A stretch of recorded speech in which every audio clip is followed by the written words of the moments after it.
সৰগতে জিলিকে ইন্দ্ৰৰ মিৰাতি আকাশত জিলিকে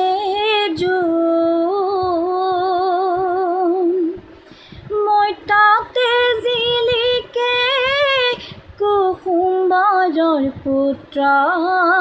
শ্ৰীমন্ত শংকৰৰ গুণ শুনতে সুবগা চৰাই শংকৰদেৱে আনিলে বৈকুণ্ঠৰ ধাম সপ্ত বৈকুণ্ঠৰে